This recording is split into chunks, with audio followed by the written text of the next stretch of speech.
Hello, welcome back. So this video is going to be a little different. I'm going to be doing a review of The Raven and the Crow, Darkstorm Rising from Michael K. Falciani. I bought this book at a vendor sale, I think either in December or January, something like that, of 2025, beginning of the year. And he is a relatively local author and obviously attending a vendor sale. So what we're going to look at is the choice of publication. It is shown to be published by Three Ravens Publishing, which I suspect is independent or self-published publishing company.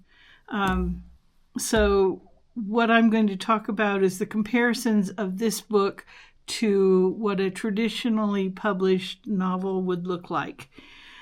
So the cover is fine. He has an award on here from the Imaginarium of 2022, which is a nice feature to have on your cover if you have won an award. Inside you have your title page, and again you have an art piece and the work here, and he has signed it for me. What I don't see is front matter content. Traditionally would start on the page 2 and continue, and it would listing fine. It would continue to the following page, so that looks okay. He has some credits. He talks about who the cover art is by, but I don't see a website or way to contact Damian King. Same thing with the other mentions here. And the ISBN number, the 978, I believe is Amazon. So he may have done this as a self-published and gone for the free ISBN number from Amazon, which has some potential problems. Anyway, it's got a dedication, an acknowledgement. Things that I noticed is the dedication is roughly, let's see here, it's down 1.25 inches from the top of the page, where the acknowledgements is down 3/4. So it should have been down 1.25 inches to match. Then we come to the first map page, and the map page is asking me to look at it this way. Traditionally, it should be looked at this way, so it should run this way, and probably not have a page number. This map series is even more odd. I can't tell how they hook up together. So this map should have run horizontally and tied together into a single map. Should not have had the page numbers necessarily. Again, here's another piece of this map, and again it's facing the wrong way. So for me, these maps are almost useless. So that's artwork that has kind of been wasted. So let's get right on to the first page, chapter 1. He's using a drop cap. I like that. Let's see what he's actually doing. So he's using a font that, let's run it up here and see what it looks like.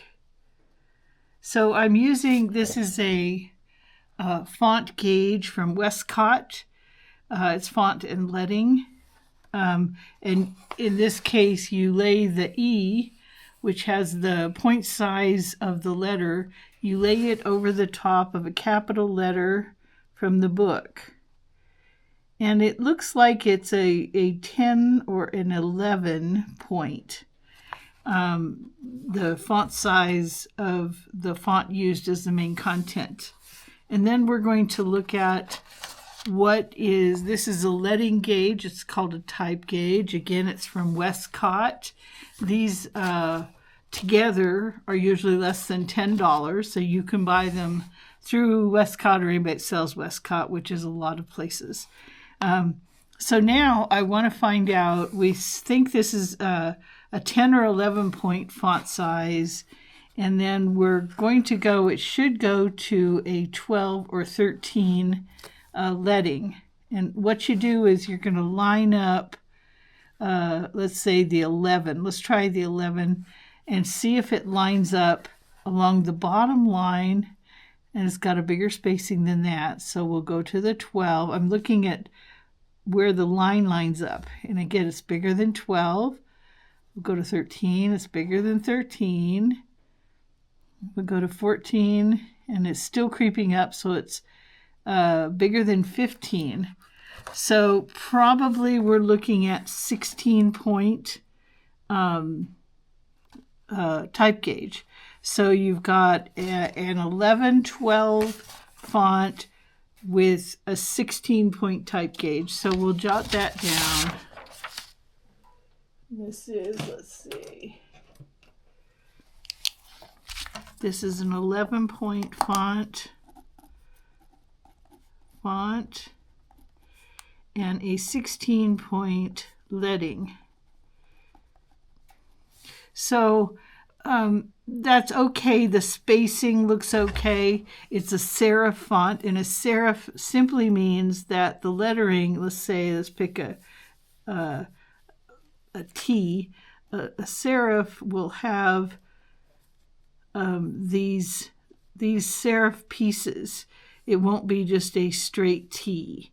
So a serif font is easier to read. So the font choice is fine. He's used a non-serif font for his name, which is a little questionable, but not bad. It's fine, easy to read. Okay, so the next thing we want to know is what's his word count? We would say this was a genre I was interested in. So I'll go to just any random line, and I'll count how many words. 1, 2, 3, 4, 5, 6, 7 words.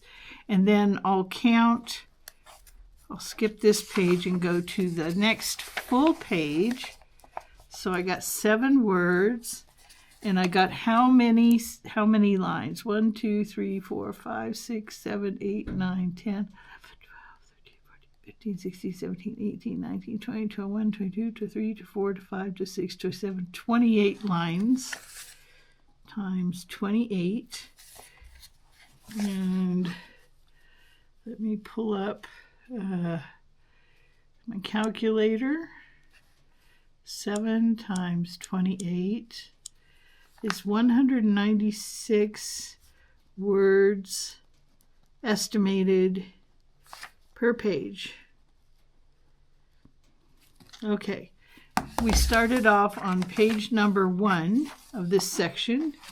So we'll go back here to the last page. Let's see make sure he didn't do an epilogue. There's an epilogue. Okay, so the last page in the book is 592. 1 through 592. Okay, so that's 592 pages. 592 times 196. That says that this book is roughly 116,032 words. So if I was looking at this book to estimate what books are selling in my genre at the time that I'm doing this work, then I would be interested to know what this book is and what its price is going for. I would look at the price. I don't remember now. I think it was around $20, okay, in the vending. The other concerns with this This is correct, but it's not centered.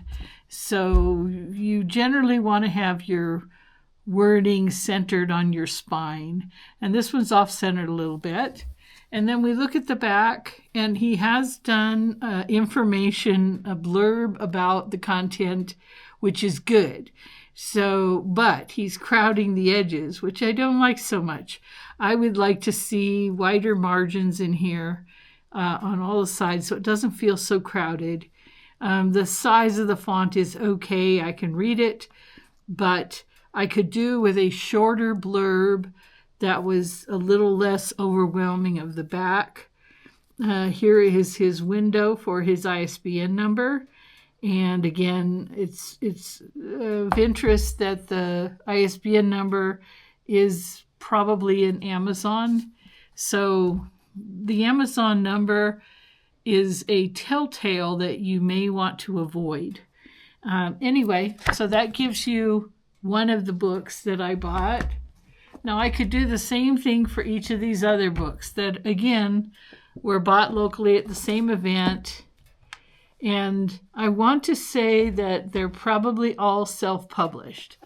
And one of the issues that you're going to see here, let me get even his is here, but here. But all of these books, with this one being the least heavy, is that all of these have sort of a dark aspect. They look dark. This is kind of where we're at dealing with digital art and trying to translate it into printed. So again, you see this one isn't crowded as much with the type. And the lettering is a little bit larger, which I like, and bolder. It's a bold font against a black background, which is a little bit needed. On this one, the person has identified the cover designer and art, and I want to see that. So this one it's a nice artwork, but it might be AI, which I'm very concerned about. We'll take a look at this next one. Now this one has a little bit better borders, and it has a little blurb about the author, which is pretty good. This is fading out against the black background. This one is not using a serif font, and the font is a little smaller, which is a little concerning. And the publisher is down here. And again, we see the 978, which is Amazon showing up, which says self-published.